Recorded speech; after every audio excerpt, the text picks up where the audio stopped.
একথা অনস্বীকার্য যে বার্সেলোনাকে বিশ্বের ইতিহাসে পরিণত করার পেছনে লিওনেল মেসির অবদান অন্যতম। তাই তো এই বার্সেলোনাকে নিয়ে গবেষণা করে অনেকেই। ক্রিস্টিয়ানো রোনালদো বার্সেলোনাকে নিয়ে বেশ ভালো পর্যবেক্ষণ করেছেন।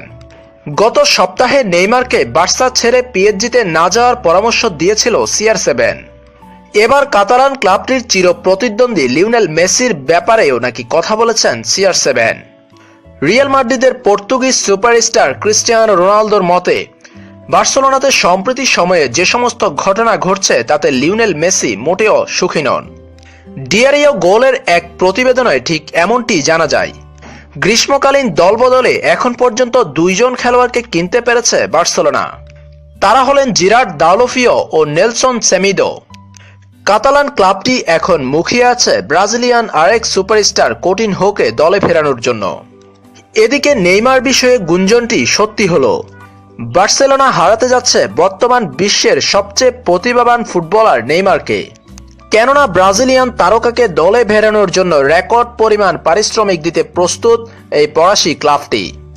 ফরাসি ক্লাব পিএসজি দাবি করেছে নেইমারকে কিনতে তারা পুরো ব্যাংক খালি করতে প্রস্তুত। নেইমারের ফরাসি ক্লাব পিএসজিতে যোগ দেওয়া এখন কেবল সময়ের ব্যাপার, দাবি করছে ফরাসি গণমাধ্যম। যদি এমনটি হয়ে থাকে তাহলে সবচেয়ে বেশি প্রভাব পড়বে মেসির উপরে, কারণ বর্তমান সময়ে বার্সেলোনার আক্রমণ ভাগে মেসিকে সবচেয়ে বেশি সহায়তা করত এই ব্রাজিলিয়ান সুপারস্টার।